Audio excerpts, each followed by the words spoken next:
Zechariah 12:10 reads, "And I will pour out on the house of David and the inhabitants of Jerusalem a spirit of grace and supplication. They will look on me, the one they have pierced, and they will mourn for him as one mourns for an only child, and grieve bitterly for him as one grieves for a firstborn son." Analyzing Zechariah 12:10 using the framework of triadic relationships involves identifying groups of three elements that interact and influence one another. This verse from the book of Zechariah, a text filled with prophetic imagery and theological significance, offers a rich ground for such analysis. Here, the elements involved include spiritual qualities, emotional responses, and social entities. In ancient lines, a tale unfolds so vast, a prophecy in Zechariah's past, to David's house and Jerusalem's kin, a spirit flows where grace and prayers begin. The grace and supplication's sacred flight descends on David's house with holy light. Inhabitants of Zion feel its grace.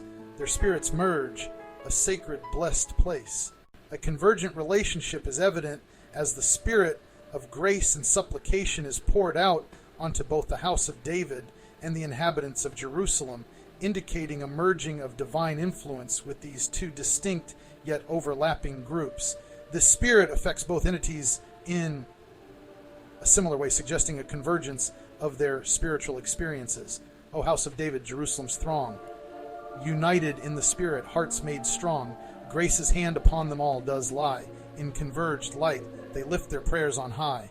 The Spirit's pour brings tears, a mournful tide. For him they pierce, their sorrow can't hide. Like grieving for a child, a firstborn's fate. Their hearts in agony, their souls in state. The spirit of grace and supplication leads to specific emotional reactions, mourning and grieving. The verse implies a causal relationship where the outpouring of this spirit results in deep emotional responses, specifically mourning as one mourns for an only child, and grieving as one grieves for a firstborn son. This highlights the profound impact of spiritual grace on emotional expression, a grace that leads to mourning deep and true, the one they pierced, their sorrow breaking through. From supplication flows their bitter cries, as mourning and grieving in their hearts arise.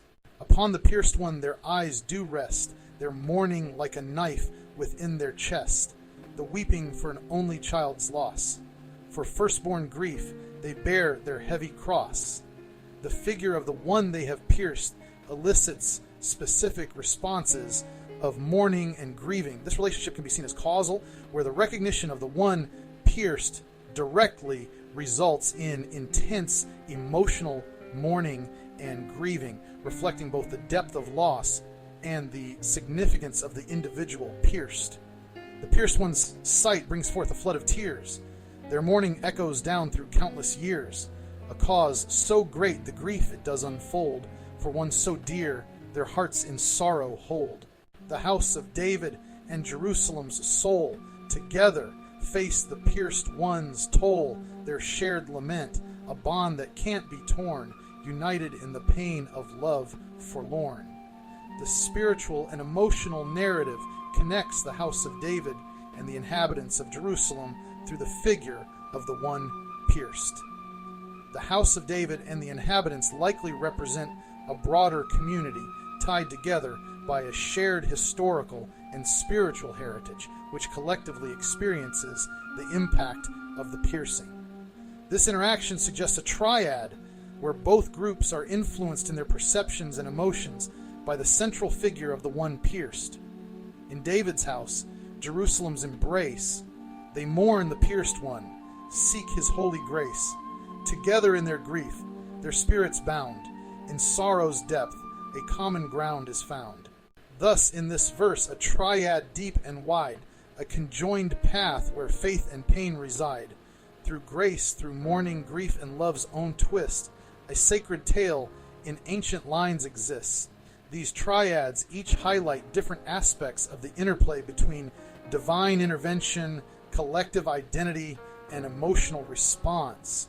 by mapping these relationships, we can see how the verse constructs a complex interrelation of community, divinity, and individual loss, each influencing and reinforcing the others in a profound narrative of spiritual and emotional depth.